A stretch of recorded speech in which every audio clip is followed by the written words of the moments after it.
quick little note at the start here, there are going to be spoilers in this review, so if you're trying to avoid them entirely, go watch the film first and then you can come back and watch this. I'll link it down below. Good evening, ladies and gentlemen, this is BestInSlot, and tonight we're going to talk about the new fan film Jurassic World Exodus. This is a short, sub 30 minutes film that is absolutely free to watch, and I'll link it down below for those of you who want to.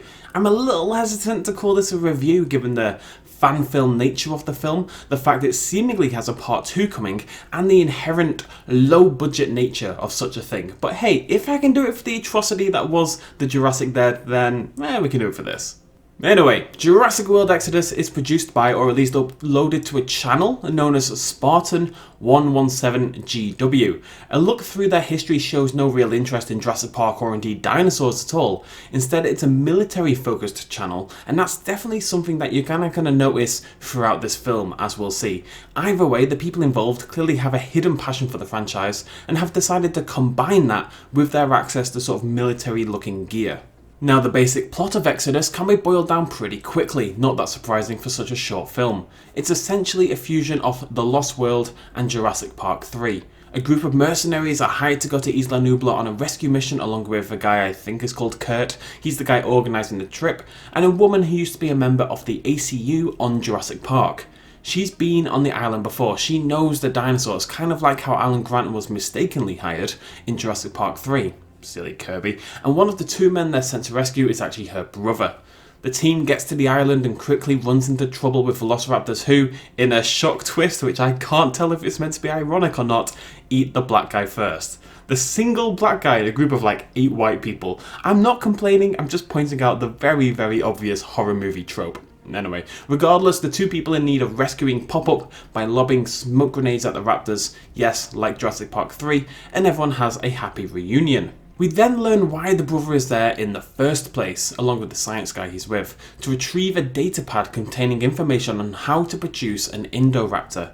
After a pretty cool scene involving pretty damned accurate Jurassic Park jeeps, the group begins to move through the Tyrannosaurus Rex paddock. That's where Kurt decides to unveil his master plan. Spoilers here, folks.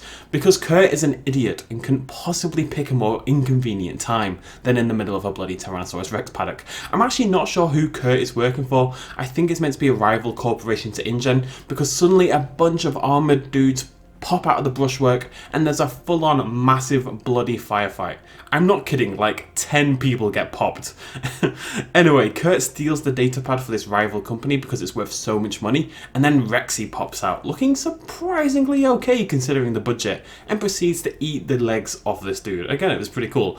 Everyone gets split up and Kurt gets injured in the aftermath. He lies, bleeding, dying until he's found by the sister, who takes the datapad and basically tells him he's a bad man.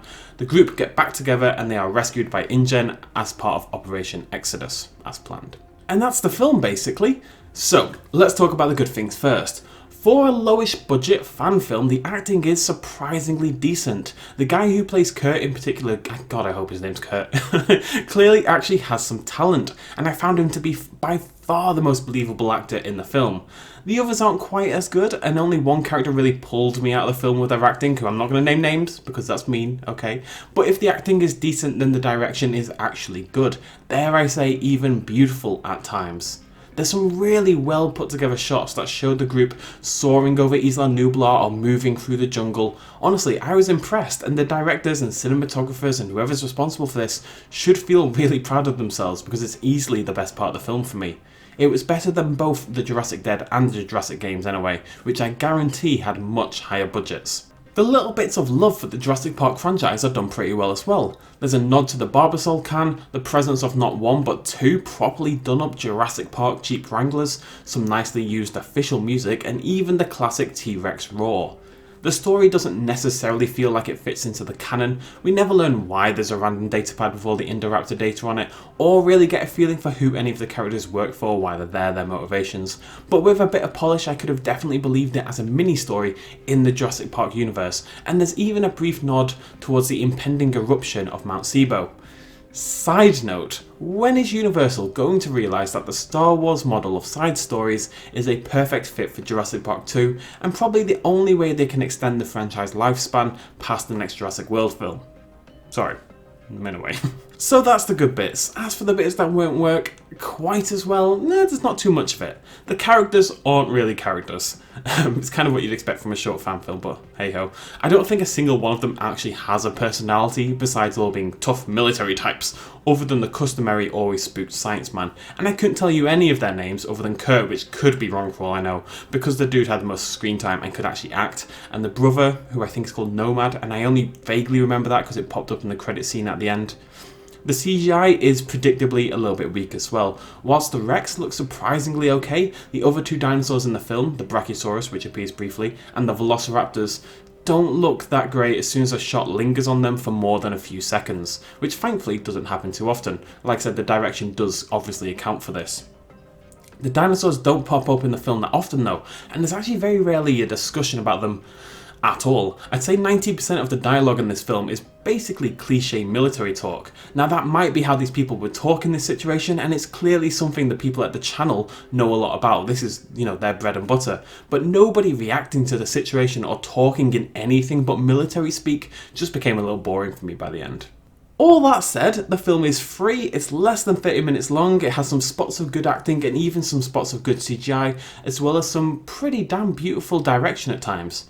You could do a lot worse with your time, and I definitely suggest watching it if you get the chance and you're craving just a little bit more Jurassic World, I guess. I think the people on board could maybe have done with somebody more attached to the lore being involved to help the story develop a little bit more, but beyond that, it's still an enjoyable time, and I'll definitely be watching part 2 if it is indeed coming soon as the closing scene suggested. All done. Thanks for joining me, folks. Go check out the film and the link down below and let me know what you think in the comments, or even better, let them know what you think in their comment section. As long as you're being nice. You can be critical and nice at the same time. Just remember that. Or you can just be nice. Depends if you like the film or not. Go enjoy. I'll see you lovely folks next time. Cheers, much love, as always. Bye-bye. Quick little shout out at the end. This video and others like it would not be possible at all without the support of you guys watching me at home, and also everyone on this Patreon page right here who supported me in the last month. If you want to help out as well, you can do so at patreon.com/bestinslot. Every little really helps. Cheers.